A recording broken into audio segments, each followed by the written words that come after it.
I want to recognize everyone in the audience who has their own painful but important story to tell about the true and brutal nature of the Castro regime.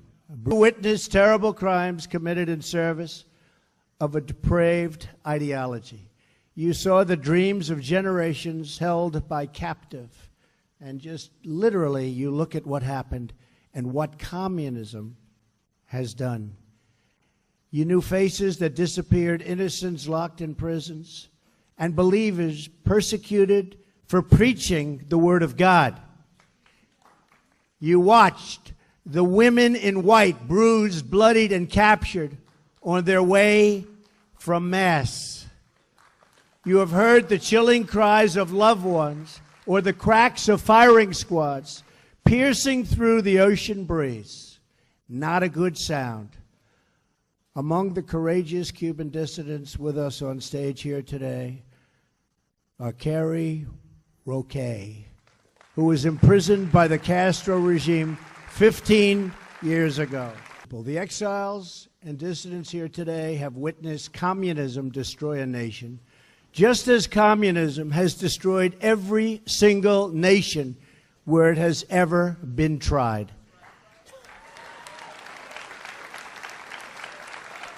But we will not be silent in the face of communist oppression any longer. You have seen the truth, you have spoken the truth, and the truth has now called us, this group, called us to action.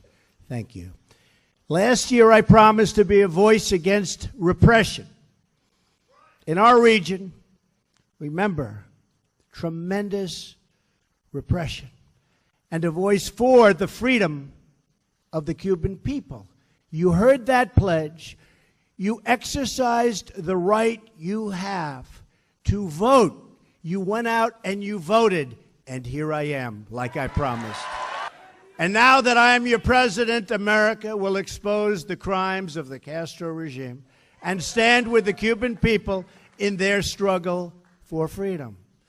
Because we know it is best for America to have freedom in our hemisphere, whether in Cuba or Venezuela, and to have a future where the people of each country can live out their own dreams.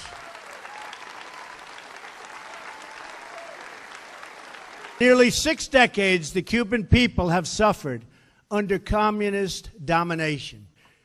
To this day, Cuba is ruled by the same people who killed tens of thousands of their own citizens, who sought to spread their repressive and failed ideology throughout our hemisphere, and who once tried to host enemy nuclear weapons 90 miles from our shores. The Castro regime has shipped arms to North Korea and fueled chaos in Venezuela.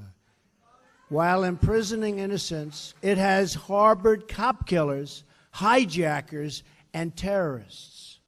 It has supported human trafficking, forced labor, and exploitation all around the globe. This is the simple truth of the Castro regime.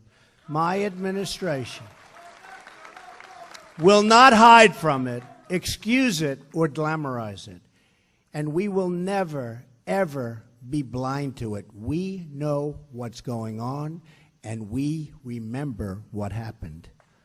On my recent trip overseas, I said the United States is adopting a principled realism rooted in our values, shared interests, and common sense.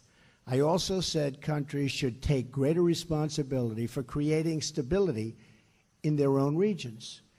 It's hard to think of a policy that makes less sense than the prior administration's terrible and misguided deal with the Castro regime.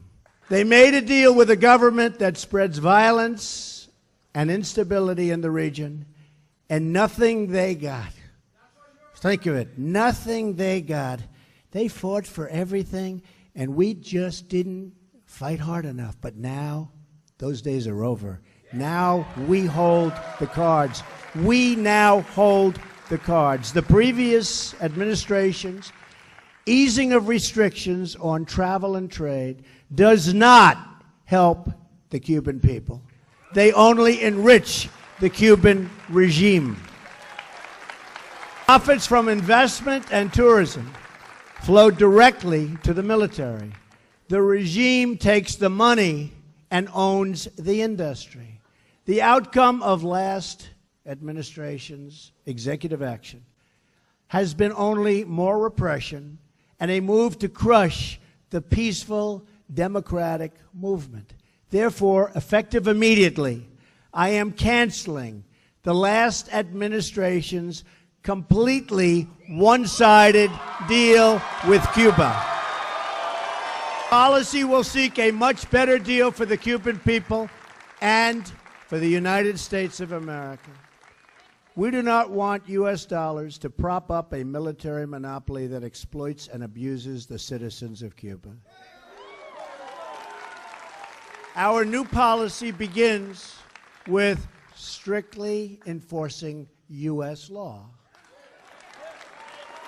We will not lift sanctions on the Cuban regime until all political prisoners are freed, freedoms of assembly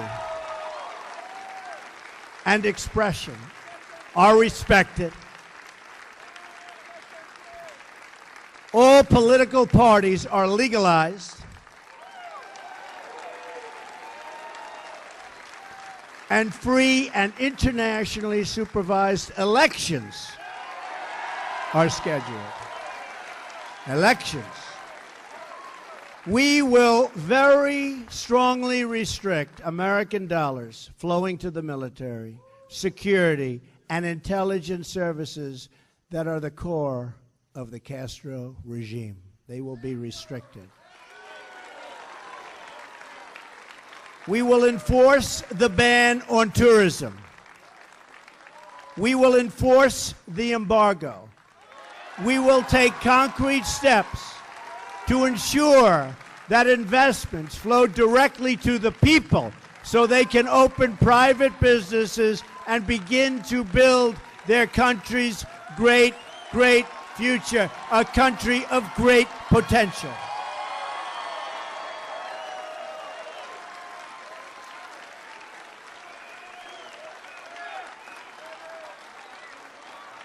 My action today bypasses the military and the government to help the Cuban people themselves form businesses and pursue much better lives. We will keep in place the safeguards to prevent Cubans from risking their lives to unlawful travel to the United States. They are in such danger the way they have to come to this country, and we are going to be safeguarding those people. We have to. We have no choice. We have to. And we will work for the day when a new generation of leaders brings this long reign of suffering to an end. And I do believe that end is in the very near future. We challenge Cuba to come to the table with a new agreement that is in the best interests of both their people and our people, and also of Cuban Americans. To the Cuban government, I say, put an end to the abuse of dissidents. Release the political prisoners. Stop jailing innocent people. Open yourselves to political and economic freedoms. Return the fugitives from American justice, including the return of the cop killer, Joanne Chesimard.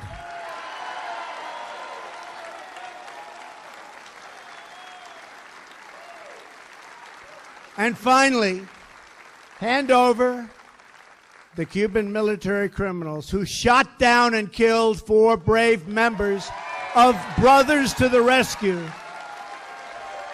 who were in unarmed, small, slow civilian planes.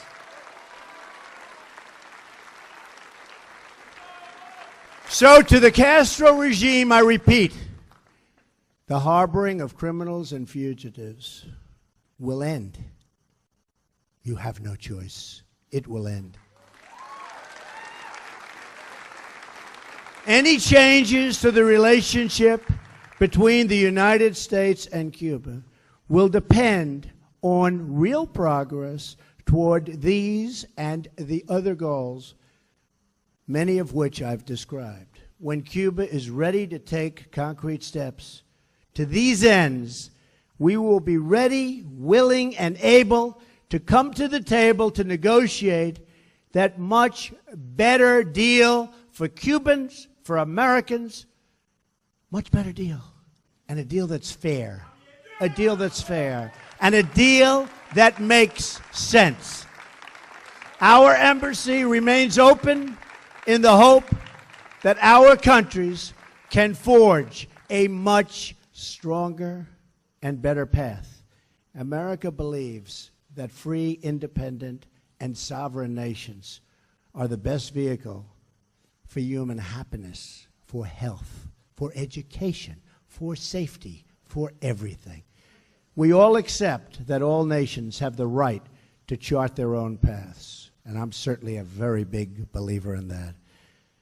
So we will respect Cuban sovereignty, but we will never turn our backs on the Cuban people. That will not happen.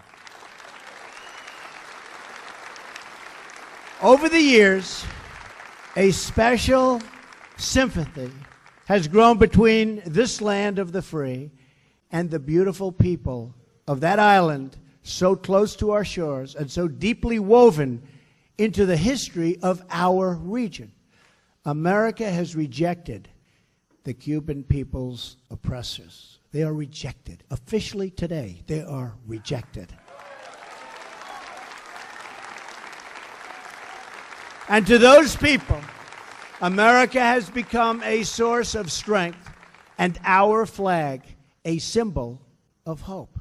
I know that is exactly what America is to you and what it represents to you. It represents the same to me. It represents the same to all of us.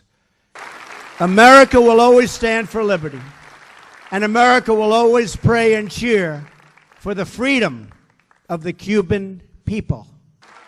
I just want to end by saying, may God bless everyone searching for freedom.